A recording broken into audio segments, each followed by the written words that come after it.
Hi study with சென்னையில் நம்ம ஹிஸ்ட்ரியோட intro class போன கிளாஸில் பார்த்தோம். ஸோ நீங்கள் அதை பார்க்கல அப்படின்னா நான் டிஸ்கிரிப்ஷனில் லிங்க் தரேன். நீங்கள் அதை ஃபஸ்ட்டு பார்த்துட்டு நெக்ஸ்ட் இதை கண்டினியூ பண்ணுங்கள்.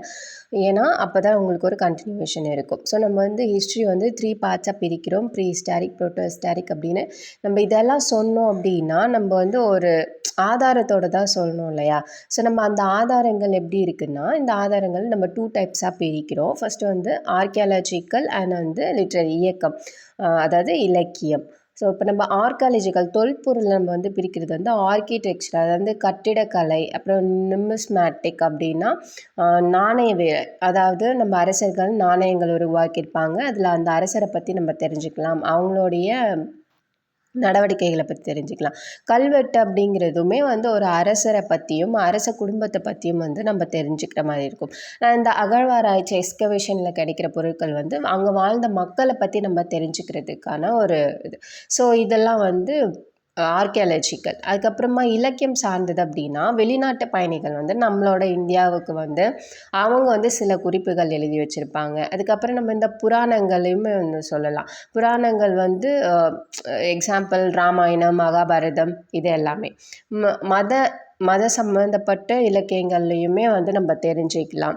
அதுக்கப்புறம் மத சார்பற்ற இலக்கியங்களும் இருக்குது. ஸோ இந்த எழுத்து மூலயமா நம்ம தெரிஞ்சுக்கிறது தான் நம்ம இதெல்லாம் ப்ரோட்டோ ஹிஸ்டாரிக் அண்ட் ஹிஸ்டாரிக் பீரியடில் நம்ம தெரிஞ்சுப்போம். ஸோ புவியியல் அமைப்புமே நம்ம எப்படி அமைக்குது, இந்த புவியியல் அமைப்புமே நம்ம தெரிஞ்சுக்கணும். ஸோ இது எல்லாமே சேர்ந்து தான் நம்ம மக்கள் எப்படியெல்லாம் வாழ்ந்தாங்க அப்படிங்கிறத நம்ம தெரிஞ்சுக்கிறோம். இதில் ப்ரீ ஹிஸ்டாரிக் அப்படிங்கிறத பார்த்திங்கன்னா நம்ம இதை அதாவது வரலாற்றுக்கு முந்தைய காலம் நம்ம 4 வகைகளாக பிரிக்கிறோம். ஃபஸ்ட்டு பழைய கற்காலம் பேலியோலித்திக், அண்ட் மீசோலித்திக் இடைக்கற்காலம், நியோலித்திக் புதிய கற்காலம், அண்ட் சால்கோலித்திக் செம்பு கற்காலம் அப்படின்னு நம்ம சொல்கிறோம். ஸோ ஃபஸ்ட்டு பேலியோலித்திக் பழைய கற்காலம்னு பார்த்திங்கன்னா அங்கே வாழ்ந்த மக்கள் உணவு சேகரிக்கிறவங்களாகவும் அவங்க நாடோடிகளாகவும் மிருகங்களை வேட்டையாடுறவங்களாகவும் தான் இருந்தாங்க. அவங்க உடல்களை மறைக்கிறதுக்கு எதுவுமே பயன்படுத்தலை.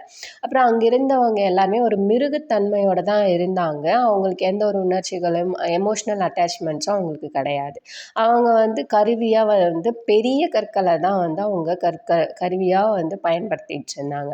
மீசோலித்திக்ங்கிறது பழைய கற்காலத்துக்கும் புதிய கற்காலத்திற்கும் இடைப்பட்ட காலத்தை தான் நம்ம இடைக்கற்காலம் அப்படின்னு சொல்கிறோம். அந்த சமயத்தில் தான் மக்கள் விலங்குகளை வளர்க்க ஆரம்பித்தாங்க. ஆனால் பழைய கற்காலத்தில் பெரிய கற்களை பயன்படுத்தின இவங்க அதோட சைஸை குறைச்சி சிறிய கற்களை கருவிகளாக பயன்படுத்த ஆரம்பித்தாங்க. நியோலித்திக் அப்படின்னு பார்த்திங்கன்னா அவங்க கடற்கரை ஓரங்களாக நிலையாக தங்க ஆரம்பித்தாங்க. அவங்க விவசாயத்தில் ஈடுபட்டு முதல் பயிராக பார்லி அவங்க விளைச்சாங்க. அண்ட் இந்த விவசாயம் அவங்கள ஒரு சமூக குழுவாக மாற்றிடுச்சு. அவங்க கூர்மையான கற்களை பயன்படுத்த ஆரம்பித்தாங்க. நெக்ஸ்ட்டு சால்கோலித்திக் அப்படின்னு பார்த்திங்கன்னா அவங்க உடல்களை மறைக்கிறதுக்கு இலைகளையும் விலங்குகளோட தோள்களையும் பயன்படுத்தினாங்க. அதுக்கப்புறமா பருத்தி மற்றும் பானைகள் செய்ய ஆரம்பித்தாங்க. அதுக்கப்புறம் சில மத மையங்கள் சில இடத்துல காணப்பட்டுச்சு. இவங்க காப்பரோட கற்களோடு சேர்த்து காப்பரையும் அவங்க பயன்படுத்த ஆரம்பித்தாங்க. ஸோ இதுதான் நம்ம ப்ரீ ஹிஸ்டாரிக். நெக்ஸ்ட் வீடியோவில் ப்ரோட்டோ ஹிஸ்டாரிக் சிந்து சமவெளி பற்றி நம்ம பார்க்கலாம். ஃபஸ்ட்டு இன்ட்ரோ கிளாஸில் நீங்கள் கமெண்ட் பண்ணியிருந்தீங்க இதை கண்டினியூ பண்ண சொல்லி. ஸோ நான் அதனால தான் கண்டினியூ பண்ணுறேன். இது உங்களுக்கு ஓகே இதே மாதிரி கண்டினியூ பண்ணணும் அப்படின்னா நீங்கள் கமெண்ட் பண்ணுங்கள். அண்ட் இதில் ஏதாவது மிஸ்டேக்ஸ் இருக்குது அப்படின்னாலும் நீங்கள் கமெண்ட் பண்ணுங்கள். அந்த மிஸ்டேக்ஸை நானும் கரெக்ட் பண்ணிக்கிறேன். அண்ட் இதிலேருந்து பார்க்குறவங்களும் அதை கரெக்ட் பண்ணிப்பாங்க. So all the best. Thanks for வாட்சிங் அண்ட் சப்ஸ்கிரைப்.